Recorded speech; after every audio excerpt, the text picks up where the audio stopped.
Hello and welcome to Inside Health on Signature TV, a show where we break down complex health issues into bite-sized information enough to help you take care of your health and your well-being. Well, today we'll be discussing, or rather we'll be stepping into the world of sickle cell disease. I'm sure you must have heard of that ailment, sickle cell disease. And our guests on the show aren't new to the subject matter, a medical doctor and a sickle cell warrior. They'll be duly introduced after now. I'm your guest, Chigi Chiagoram. Don't forget you can be part of this conversation, of course, by going over to our social media platforms on YouTube, Facebook, TikTok at Signature TV Official. You can go comment, like, share, and don't forget to subscribe. We are live 247 on SLTV on channel 265, and you can download Signature TV app from your Google Play Store so you can get notifications each time we have a new episode. Don't go anywhere. Inside Health continues after now. Every second, every minute, every day, news is breaking, events occur, and there are new developments. At Signature TV, we follow these stories objectively, bringing all sides without bias, explaining the complex issues, breaking down the numbers, and investigating the issues behind the news. Anywhere and everywhere, near or far, wherever the news is, we will be there. Signature TV. News in your pocket.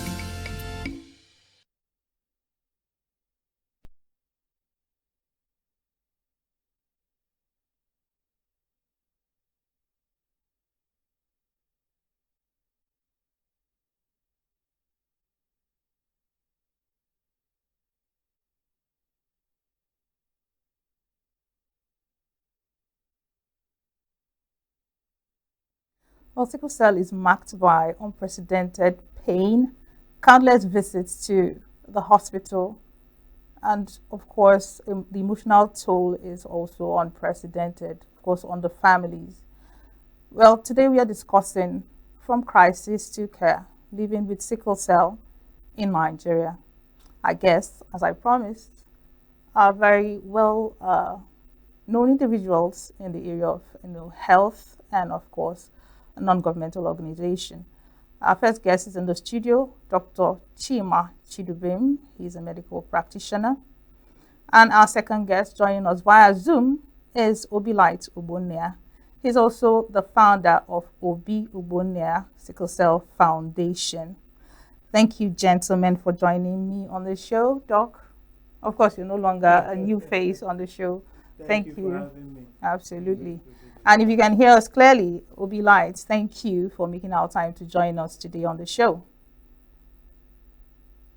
Thank you, Dr. Shege, for having me on the show. And hello, Doctor. Right. So let's just get into the topic, the subject matter for the day. I'll start with you, Doc. Like I always do, you're already aware of my style of interview. We want to know the basic meanings of certain things. Today we're talking about sickle cell disease. What exactly is sickle cell disease? Is it the same thing with sickle cell anemia? Because we hear about sickle cell anemia and then sickle cell disease. Are they one and the same? And how will you describe it to the layperson? Okay, thank you very much, Shigi, for having me. It's always a pleasure. My joy. Thank you. Today you brought up a very sensitive topic to myself and the entire Nigeria, need I say West Africa. Sickle cell disease, like you mentioned, is a phenomenon, an ailment, a disease like the name says, that will birth sickle cell anemia. Okay. So they are almost one and the same. Okay. Almost. Now, when we talk about sickle cell disease, this is something that happens at the gene level, genetic level.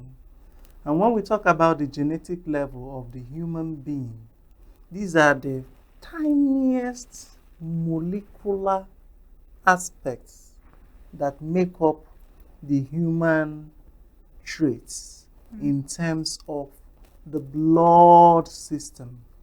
Okay. So, this very genetic mutation, you see, I'm trying to be very picky explicit, and explicit. This genetic mutation that happens at this genetic level causes a change in an interpretation that the body already has. Now, permit me to clear my throat though, Okay. so I'll be sure I'm flowing. Okay. Now, when you talk about the sickle cells, there is something in the body called hemoglobin. Okay. Now, this hemoglobin has its own interpretation in the genomic level.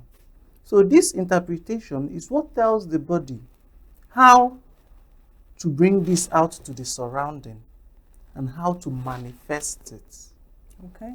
Now, there is a mutation, meaning a change that the body could not help.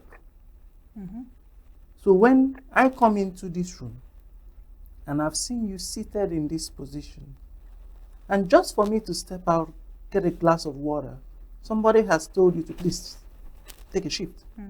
So this person could have some space to sit. And before I come back, I've seen the next person sitting fully in your chair. You're still nearby, but you've changed the position because of some information. So what am I driving at?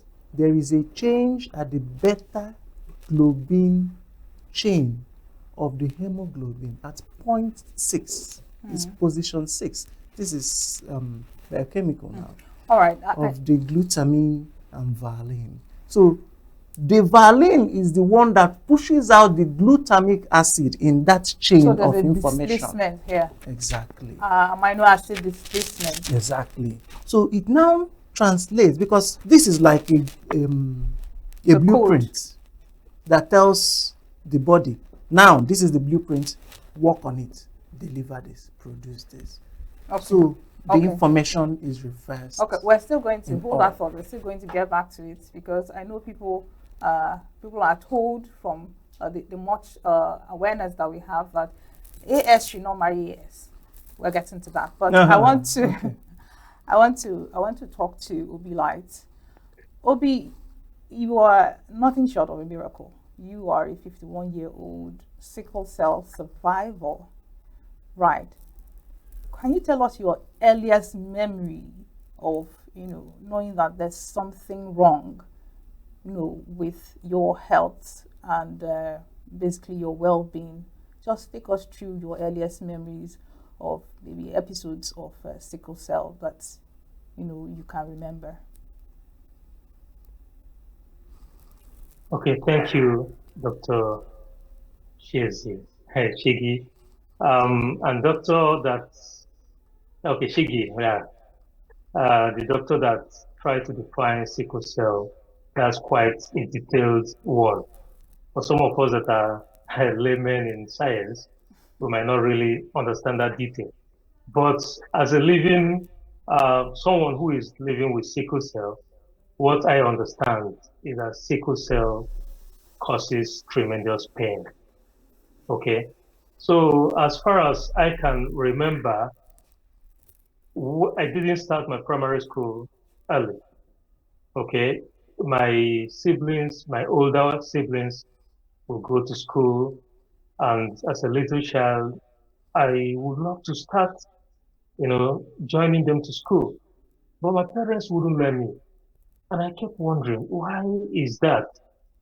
You know, then when I finally joined them in primary school, I noticed that I miss schools a lot because of pain. But of course, as a little child, I don't know what's wrong with me. I would like to play like other kids.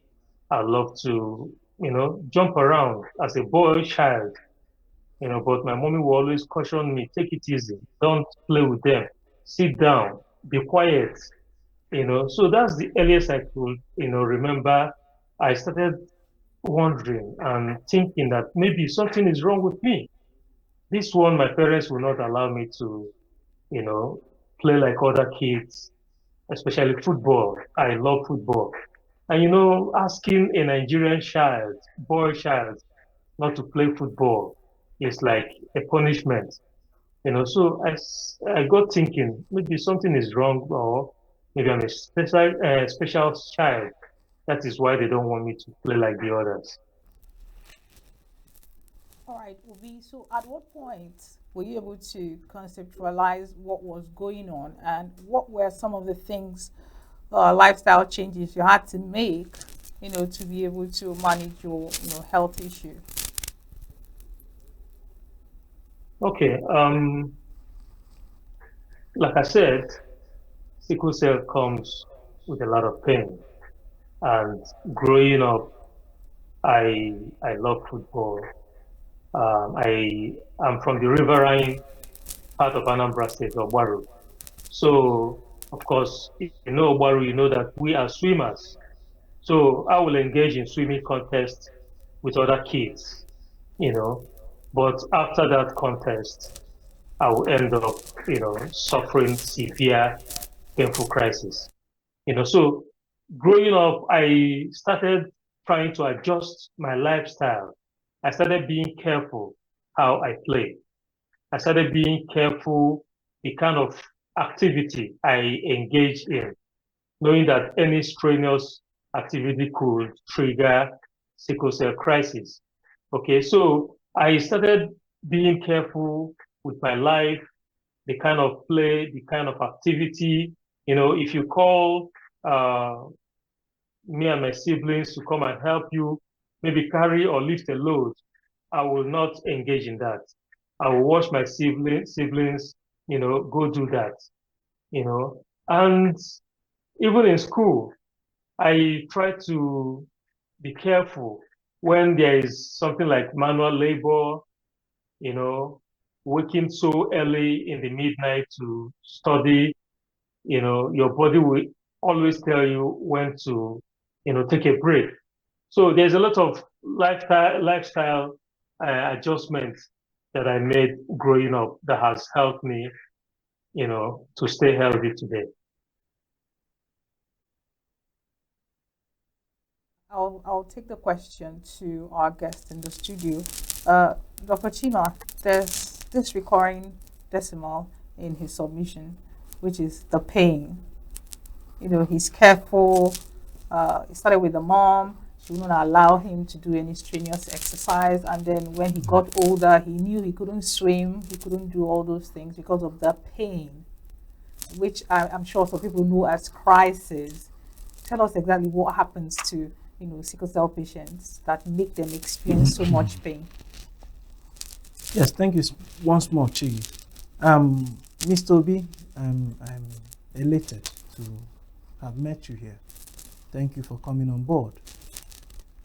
Sickle cell, like Obi said, is pain, pain, and a lot of pain. Now, due to that information, or should I call it misinformation, that has been sent by displacement in genes at the genetic level, the red blood cells usually have a spherical, somewhat spherical shape. What do you mean by red blood cells? If you can just break these words down. Beautiful. So that the layperson can understand. Beautiful. Yeah. So now, in the human body, you have different pipelines, let me use. Okay. You have different cables. Good. And those are those cables that when you look at certain parts of your body, you say, oh, look at vein. People play with it. And when vein. And all those things. Yes, those are cables. And what are the contents of those cables? They are fluids that the body operates with. So inside that fluid, just imagine someone who has made a pot of stew and has poured in crayfish, has poured in tomatoes, has poured in granite oil, has poured in meat. So the blood is like a stew, a pot of stew that has been poured into a pipeline. And then you have meats, you have crayfish, you have onion, all in it. So the red blood cells is part of that stew, is part of the components. And what is the function of this red blood cell? They are just circular objects that have cup-like shape. It's called biconcave. Okay. So this cup-like shape on one side, the cup-like shape at the other side. So you have more like a pit that can hold water at this In side. the middle. Okay. And hold water at the other side. So it's like this. Okay. So the other areas are all curved. And so they are flexible. They have less fiber. Okay. So these fibers are like pillars. When you're building houses, they say, how many pillars does this house have to make it strong? So they have less pillars. That helps them maneuver inside those pipelines. Just like when you have in your house your sink, where you wash plates, and they say the sink is blocked because you've poured in too many substances that cannot flow through it. So this is what happens. This misinformation or this change in the positioning in the gene level. In the shape of the red blood cells? Exactly, at the genetic level. Because the information will first of all come at the blueprint, which is the gene. Okay. What I want us to get out of this conversation is, because Obi says, once I play hard, I feel pain. Exactly. So I'm driving right there now. Okay. So when this very misinformation is sent, instead of having the normal shape, the gene and information sent to the red blood cell is toughen up, send more pillars into your makeup, and then it becomes more stiffened. It begins to assume the lengthened shape because you're putting in pillars, and pillars have to stand. And before you know it, is forming a straightened shape that is like a sickle. Just like when you go to harvest fruits, mangoes and so on, you form a curved end. But that was not the original set-out plan. The set-out plan is for you to be round. Because this red blood cell that is in this blood will carry oxygen and nutrients and go to deliver it. It's like someone that delivers a delivery so the pain package. is caused by a rush of these cells that are sickled.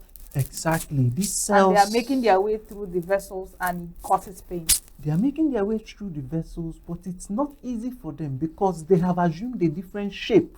Just like when you are eating fish and you swallow a bone. It doesn't scale through because it goes to hinge at both ends. So when these blood cells begin to pass through this pipe, blood vessels, and they begin to find hooks to hinge themselves on. One hinges, another hinges on top, another hinges, they become clogged, that place becomes blocked off, and then blood supply is reduced to the other end. It makes absolute sense. Oxygen supply is reduced to the other end because you have blocked off my connection. So everybody at this side suffers. And then the body tells you, I'm in trouble. What way does the body communicate that I'm in trouble? Pain. All right. Let's get back to Obi. Obi, it's no news that the life of a sickle cell, life of a sickle cell patient is marked by pain. Another is the fact that there are countless hospital visits, and consequently, there is money involved. How can you explain the financial burden of living with sickle cell in Nigeria? How has the story been for you? Do you have a particular story where it was really difficult for your parents or for you as an adult living with sickle cell? What's the story really? Okay. First of all, let me tell our viewers that sickle cell causes poverty. Yes. And what I mean by that is that it takes a lot to take care of a child with sickle cell. So growing up, I am not from a very wealthy home. I'm not from a wealthy home. Okay. So sometimes your parents will be without money and you're having this painful crisis. And they won't be able to afford even hospital treatment. So maybe they'll quickly rush to a chemist store and buy some painkillers. And it's difficult. You can treat malarias and some other maybe cough, catarrh, cold in that manner. But sickle cell crisis demands a medical attention. But because there is no, or there were no money sometimes, parents would have to decide between using the little money available to feed the rest of the, house, or risk using that little money remaining on you and starving others. That was my experience. Sometimes because there's no money to go to hospital, you will be home for a week, 2 weeks, battling this painful crisis. And you keep taking maybe paracetamol, taking Novalgine. When I was little, it was always Novalgine, So it's really not um, a very good experience living with sickle cell. Now, if you have a parents that are not wealthy and not able to take you, to access medical care every time you're sick, that becomes a very difficult time growing up. Okay. And I will always remember, even in my community, where I grew up, Ogbakoba in Ogbaru local government, there were no hospitals. Okay. So most times we have to travel from my community, Ogbakoba, to Oka, to go to my auntie's hospital to receive treatment. And not all the time that my parents will be buoyant enough to transport me from Ogbaru to Oka, to go and receive treatment. So sickle cell causes poverty, and it was difficult growing up for me because of not being able to access care each time I need it. It's really it's heart-wrenching actually thinking about it, that there's very minimal healthcare service provision for people at the grassroots. But before we get back to you, Obi, let me talk to you, doctor. Like you mentioned, imagine a scenario where a child has to stay home, for weeks because there's no money for treatment. Is there any first aid for a child that is going through sickle cell crisis that parents should be aware of? Maybe if the distance, proximity to a healthcare center is far, or you just can't administer care, professional care. What are some of the first aid treatments that a passerby, first responder, a parent, a guardian can give to a child experiencing sickle cell episode? Okay, thank you very much. You mentioned something very pertinent. It will strike you to know that prevention is the first aid. Because when crisis comes, it has come. When you have the blockage of a blood vessel, and that blockage, you have to pack it out. Is that not? Yeah. There's a block that has refused something to flow. What do you have to do? You have to get to work to do what? And that will not happen immediately because it's happening in the blood vessels. So what does it entail? Prevention of crisis as much as possible, because people will agree with me that even when you've done almost everything you think you have to do to evade crisis, you still end up landing in crisis. one way or the other. But the difference is when you engage in preventive measures carefully, strictly, with good compliance, the number of crises within a year is reduced. There are sickle cell patients who have crisis just once in a year. There are sickle cell patients who have crisis, they'll tell you, this is the second crisis this year, and we're almost at the end of the year. So, prevention. So how can you go about this very prevention? It is very simple and difficult because it will involve finance. And that is what my dear brother Mr. Obi has mentioned, that sickle cell causes poverty. Because when you don't have, the little you have to enable yourself, invest in yourself to have, you have to save health first. Otherwise, there will be no life to have. So, what do? There are drugs. Now, from the childhood stage, you have sickle cell being able to manifest from the 5th month till about 5th, 6th month thereabout. You start seeing the manifestations.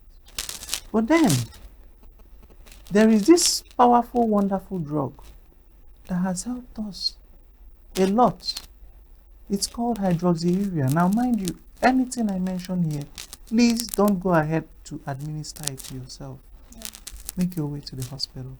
There are experts. There are ways to get it. Sure. So, the hydroxyurea tablet is a game changer in the dihydroxycarbamide tablets. It's a game changer in sickle cell management. What does it do? It takes the red blood cells, like we mentioned, the red blood cells are those parts of the blood that carry the oxygen and the nutrients. It helps the red blood cell to go back to the earlier stages of life, which is the neonatal stage. When you mention a neonate, you mean from 0 day to about 28th day of life. So it takes the hemoglobin, whom has now mutated and sent a wrong information to form extra pillars and sickles. It makes him to jump the adult hemoglobin and go back to the childhood hemoglobin, which is even better.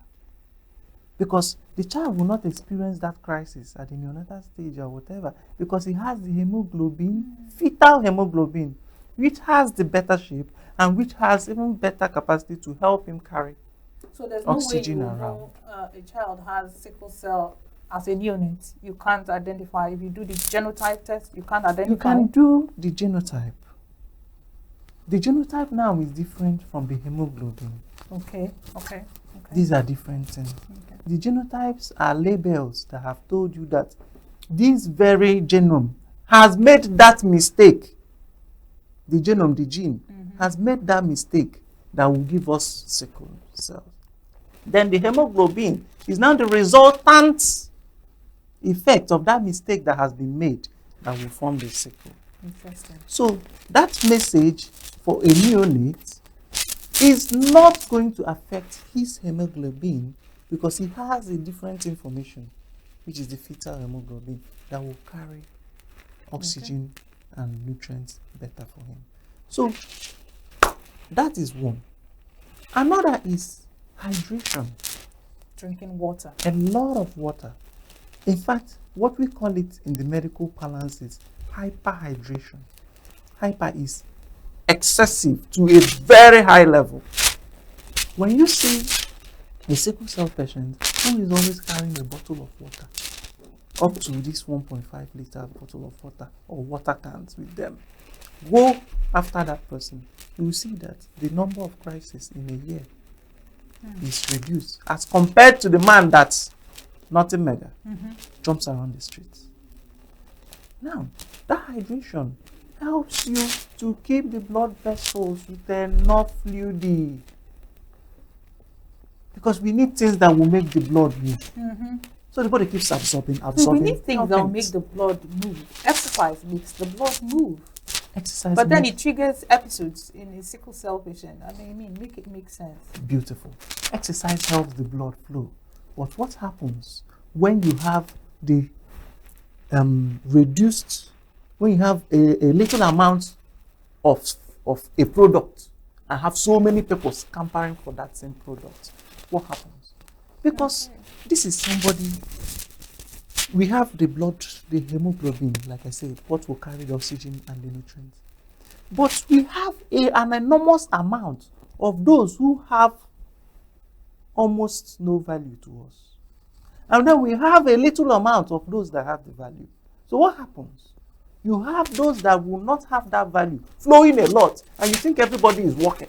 Meanwhile, we have just a few number of persons working. So they will get fatigued, they will get exhausted, and at some point they will not be able to do all the to and fro job. What will happen? There will be crisis. Because the other people walking around aren't delivering that oxygen and so on. Dividends. So the dividends. So you see that the tissues are suffering, and they will tell you I'm feeling pain. And then there begins to be vaso-occlusion. That's what it's called. That's what. I'm thinking also, before we get to Obi, because I have an interesting question for him. What's the role of massage? Okay, because you've talked about preventive medicine, if I may. What about massage? Because we need something that will help the blood to flow. If a patient is in crisis, can massage, and what other activities can help the person? There are certain activities you will begin to wonder what is the value. In fact, even music is part of the therapy for a sickle cell crisis. In crisis, a patient in crisis. Exactly. I will extend it to movies. So someone is in crisis and you turn on movies for them. You must distract the person as much as possible. From the pain. From the pain. Because the pain will be there till you have given enough hyperhydration to make whatever is clogged up push out the way, and things begin to flow. So distraction, the massage will also work. That is where hot compress even comes in, because you will attempt to massage with hot compress. Now, what happens to some red oil you keep in your kitchen and it's cold? They condense. They become clogged up. Yeah. But when everywhere is sunny and so on, you see some part melted off, you see some part fluidy, some part condensed. That's what happens. So that heat also translates one way or the other to tell those sluggish and clogging, loosen up a little bit. So, all right, Dr. Chima. There's a whole lot. We're back to you, Obi. I'm sure you heard what Dr. Chima has said concerning the preventive measures. You were 51. You were a living, walking, breathing miracle. How have you been able to survive this long? And it's even more interesting, you came from a humble background. What is your story? How have you been able to survive for 51 years and counting?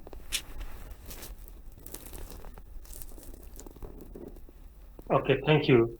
Thank you, Dr. Shima, for all this scientific explanation. I live with sickle cell, but most times I don't even know all these details. How have I survived for these 51 years? The answer is direct. Before I go into other details, God has kept me. His grace has kept me. Okay, now let me go back to other factors, human factors, that has helped me, to be here until now. Remember I said life was not so palatable, not so easy with my parents growing up. It got to, just like Dr. Shima said, if you don't know how to prevent crisis, you will keep on falling sick all the time. My parents had little or no knowledge at all whatsoever about managing a sickle cell child. So everything, goes in my life. I could follow my siblings to the forest to fetch firewood. We go fetching water from the River Niger to home, carrying heavy load. They didn't care because they didn't know, it has any effect on me. Then it got to some point, one of my hospital visits to Oka, my auntie, Lady E.O. Ifevi, Lady Ngozi Ifevi. After they treated me and discharged me, she told my mom that, look, I think it's high time you left this boy, let this boy stay with us. You can go, because the way I am seeing you and this boy will just die before you know it. Okay? So, with that arrangement, I now started living with my auntie in her house. And her husband, a medical doctor, Sir Dr. E.O. Ifevi. So I started living with them. And this couple taught me almost everything I know about managing my health.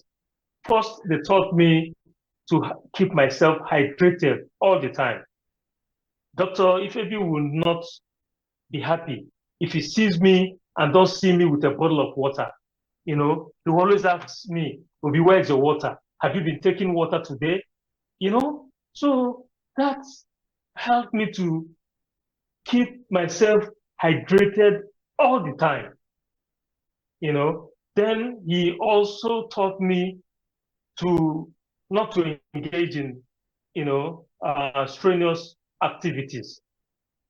So I learned to rest when my body is saying, please, it is enough. Okay? And I actually learned how to feed, very well.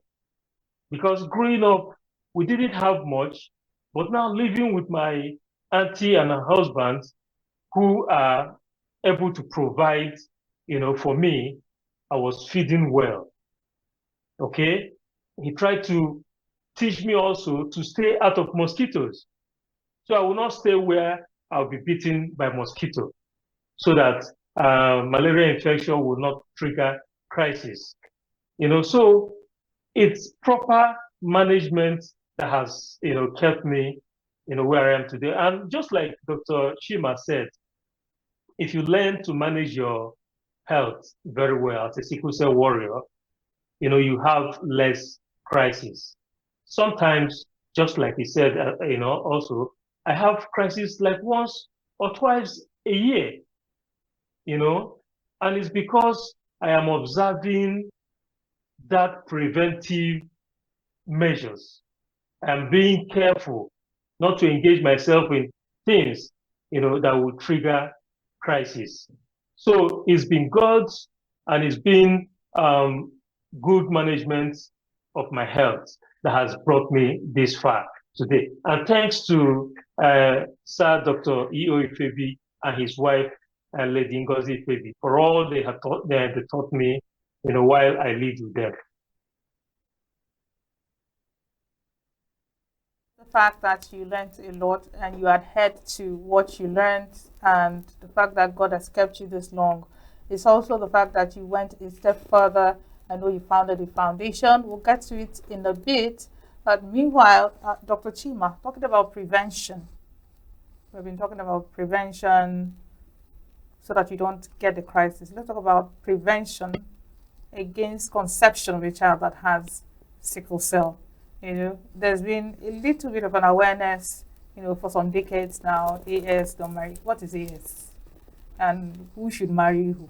You understand? So just take us through it very briefly. All right, thank you. So thank you, Mr. Obi, my very good friend, once more. No, you guys have become very good friends. Yes, very, very good friend. Yes.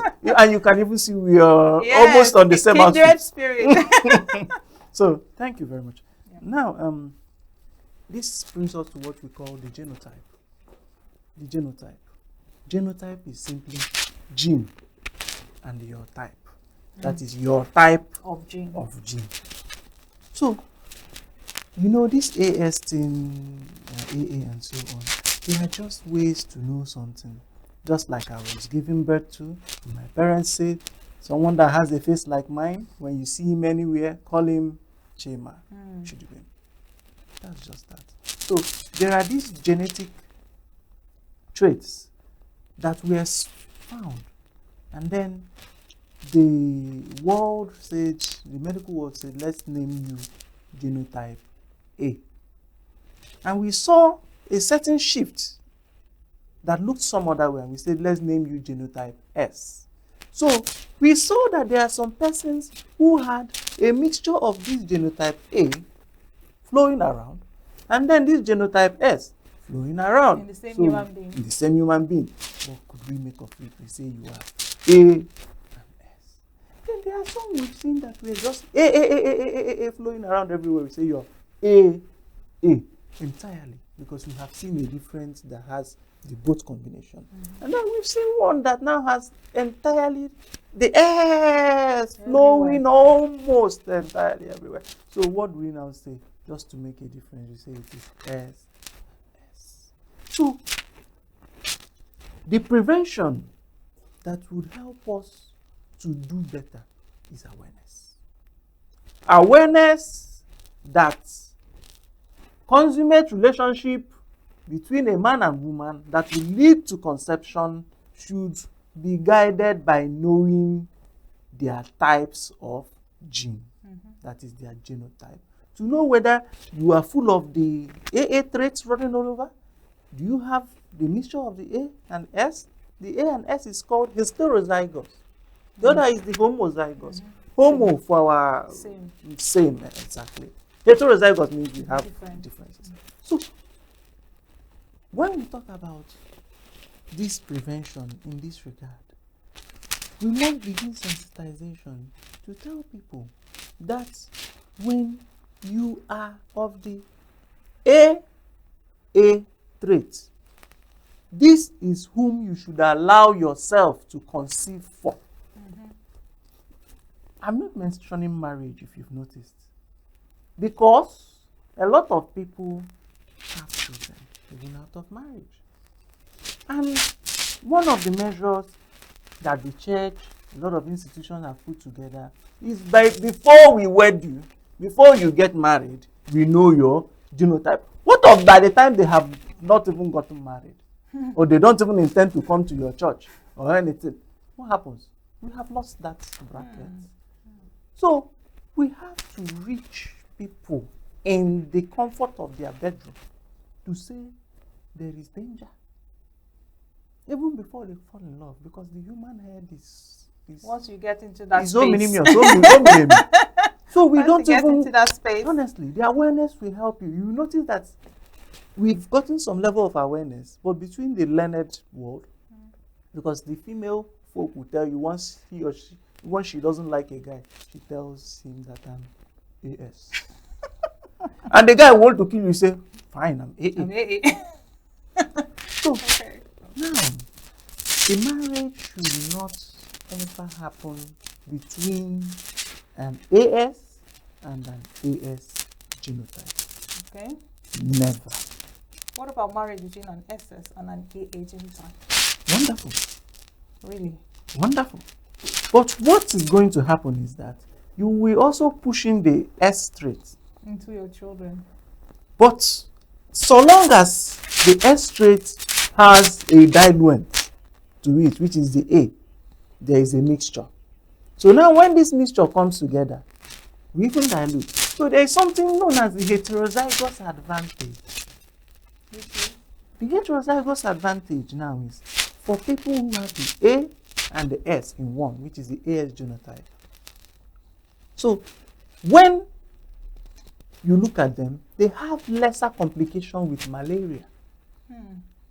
That is a very big advantage for them. Yes. Why?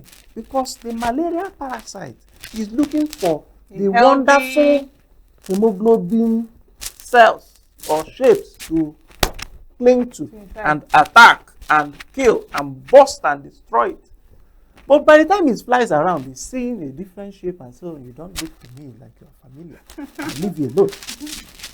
So by the time it flows around, before it begins to find those other ones, you may have even annihilated it by treatment and so on. So you have the heterozygous advantage.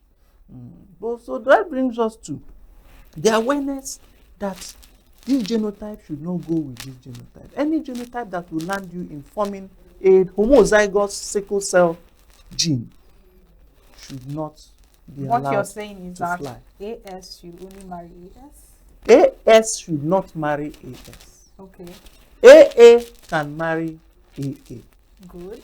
AA can marry AS. Okay, okay. You understand? Now, AS should not marry AS. Now, SSAA should go ahead All and right. marry.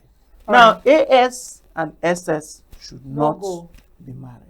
Good. I love that.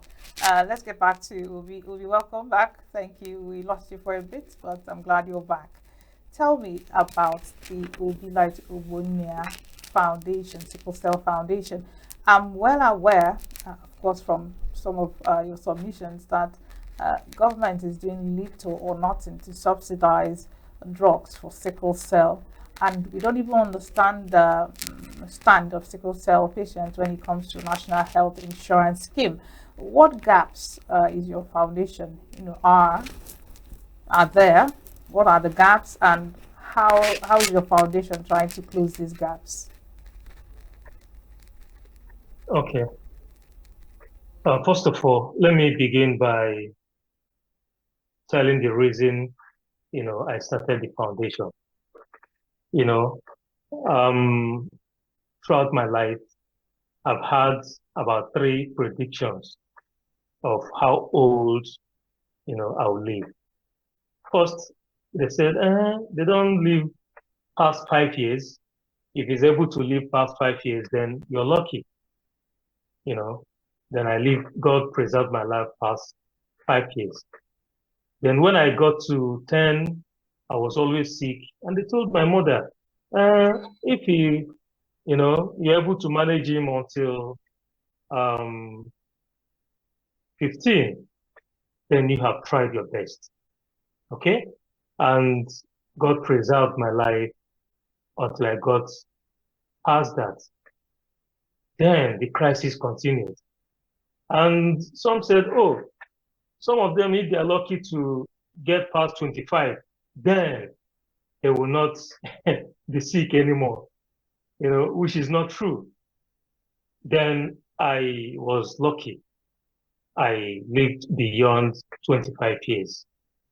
Okay, so having celebrated all these birthdays, when I got to 50 last year, I called my friend and I said, look, living 50 years with sickle cell, to me, is like living eternity. I believe I have lived a fulfilled life, So this birthday is going to be different from other birthdays. So what are we going to do differently? So my friends and I, brainstormed and they were like, okay, tell us, what do you have in mind? I said, okay, look, I'm celebrating 50 years as a sickle cell warrior, which is not easy to come by. So I would like to set up a foundation where, because I know that the greatest need of a sickle cell warrior is prompt access to healthcare. From experience, I know. So I said, okay, what about if we set up a foundation that will support the less privileged with free health insurance? Something I was not privileged, as a child, to have. So I said, let's have a foundation that will provide them free health insurance so that whenever that crisis comes, they won't have to choose between feeding and going to hospital to access care, so that they could just go to hospital and get treated. My friends agreed with me, and that is what gave birth to the Obiobunia Sickle Cell Foundation. Okay, now, having set up the foundation, hello? Yes, we can hear you Okay. clearly. Have- Sorry to Okay. cut you short, Obi, because we have actually run out of time. But this is what I will plead with you to do. We're going to continue this conversation some of the time because I still have plenty of questions to ask you. For example, I know you have a family, you're married with kids. What has been, the experience for them? How have they actually supported you, in your journey?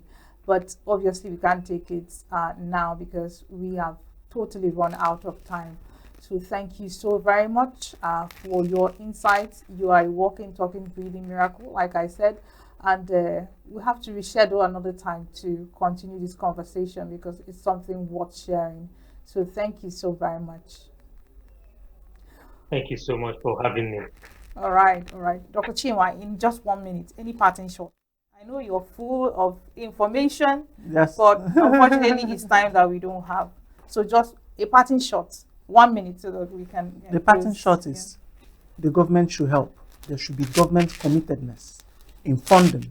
There should be a dedicated hotline, helpline for sickle cell patients. There should be a sickle cell registry in this country where every sickle cell patient is identified. And when they don't come for checkup, you sort after them. Now, everybody should know that even with love, some people are giving the impression that out of the whole children you have 4 children, you can only encounter maybe 1 sickle cell patient.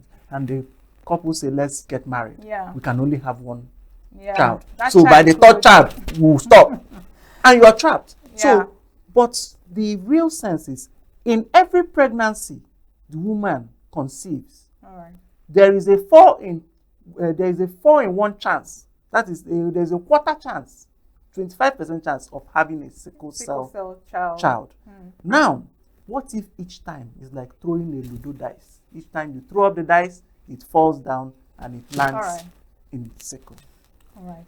Thank you so much, Dr. Chidubem. Thank you for your time. Celebrity doctor, always a pleasure having you. One day we're going to get you a chalkboard or whiteboard.